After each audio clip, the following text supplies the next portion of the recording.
to start science. Most of the women, they have the same kind of thoughts and ideologies, which we normally we have the same kind of issues and problem. But dealing with women empowerment in Asia and dealing with women empowerment in science in European or developed countries, they both are actually different poles apart. I'm not saying this that Asian countries are orthodox or they don't let their women, go out and do research. A lot of women are already working as great scientists in Asian countries or underdeveloped countries still. I think the percentage goes up to 30% almost uh, who are working as a scientist in STEM, like science, engineering, technology, and medicine. They are working. But here the issue is that because we are talking about women's role in science, there are some things which I personally feel that which should be kept in mind when we talk about women. First of all, the curriculum which is designed in the bigger universities or the knowledge which is provided by different conferences is that we always give references to those females who have already worked like years back, and we fail to give any reference about a female scientist who is working in this current time, like back in 10 years or 5 years or 20 years.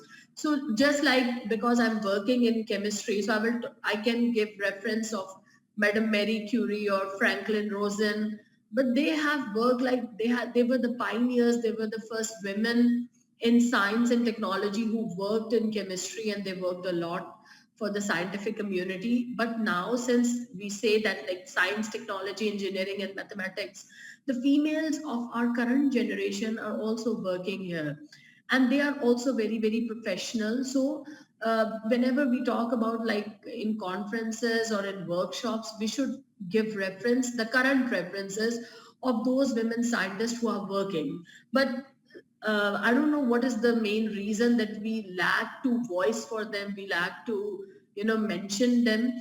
And the slide which I'm showing you is not my content. I have taken it from various reputable organization data, and they say that according to UIS data, there are 30% of the world researchers where women are working in public, private, and academic sectors and in research. But the thing which everyone noticed is that women remain unrepresented. Like nobody voiced for her in organization and firm that she's working. So women suffer more as compared to that of men in international market.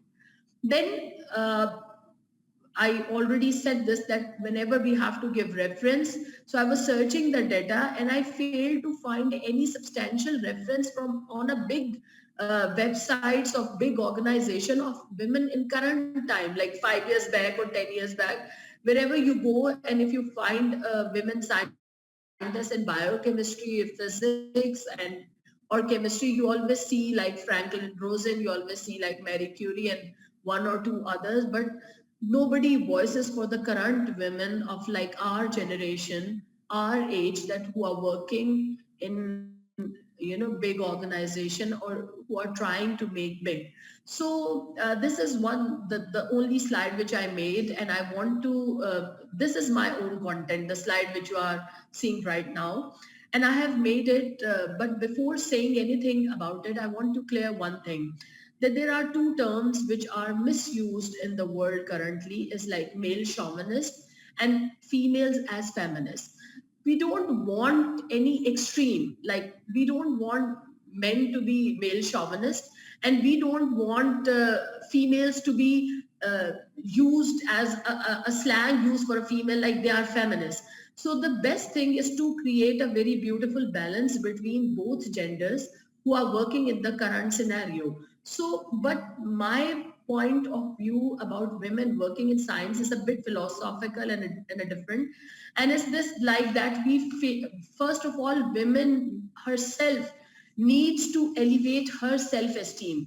She herself need to value herself in order to make men voice for herself. If she is not making an effort to shine on her own, how can she expect another gender to voice for her? The first thing. The second thing is this: it's not only about the male genders. The female scientists who are currently working in various countries of the world, they need to have a collaboration with one another, and they need to voice for one another irrespective of the same gender or of different genders. So you have, the women needs to value herself in order to get a value from another gender or the same gender. So the first thing is to raise your own self-esteem. So if in 21st century in which we are working and we are still talking about women empowerment and rights of women, then I think we are not evolved as an educated human till date. So we need to value a person irrespective of this term like gender bias. We need to value a person just based on the work he or she is doing. Like in current generation, most of the workplaces, especially in Asian countries or underdeveloped countries, they say that women is only capable of doing kitchen work or household work or taking care of the kids and this and that.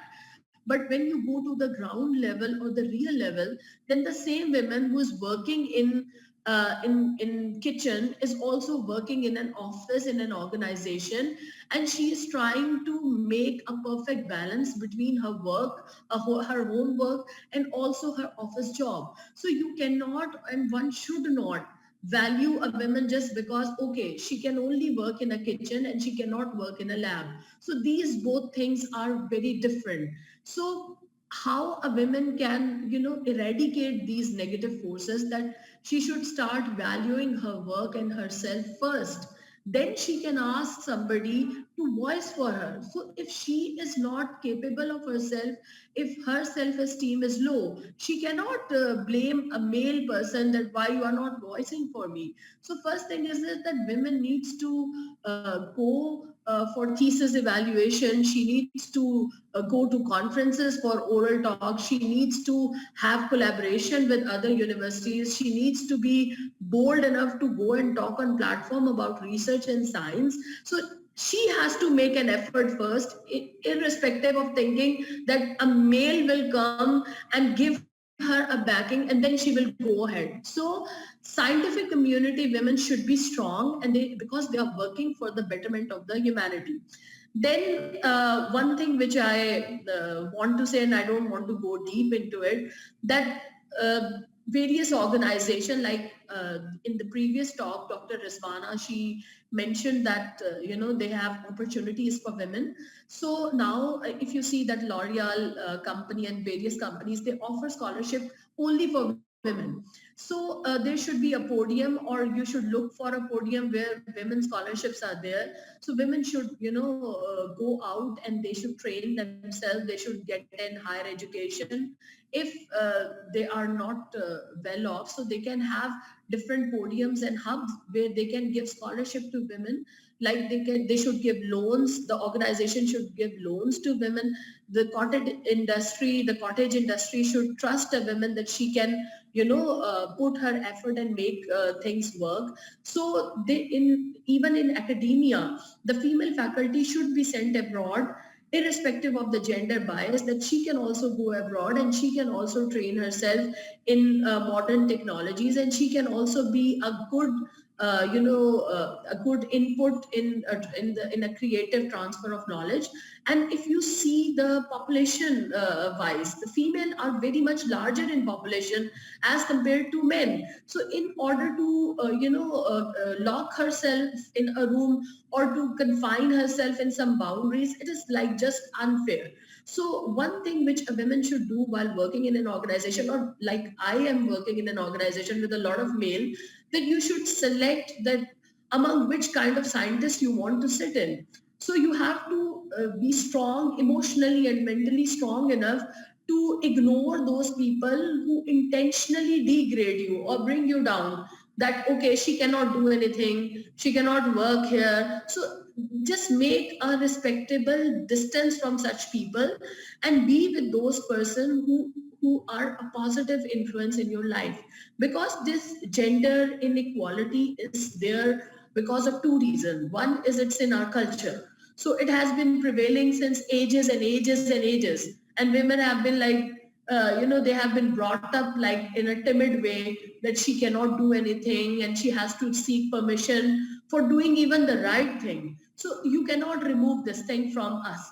So the other thing which you can do is that you ignore those people who intentionally bring you down by looking at your good personality or by looking at your good communication skill or by looking at your research potential. So try to find a niche among those people who are pretty much positive enough. So women herself has to voice for herself. She has to play a role for herself instead of looking for crutches of male to do anything. And secondly, the and last thing which I want to say is this, that women in today's time should voice for a woman first, because if we are not connected and we are unable to give voice for the same gender, then we should not blame that people are not voicing for a female gender.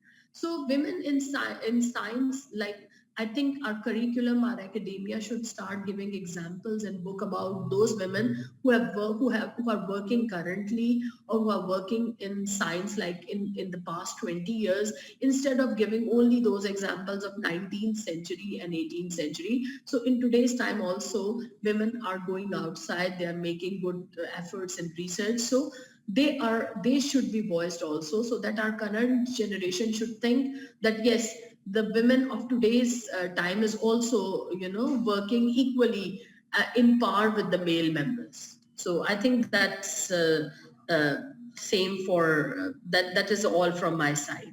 So thank you very much, Dr. Hira, for calling me and giving me a chance to speak on this podium.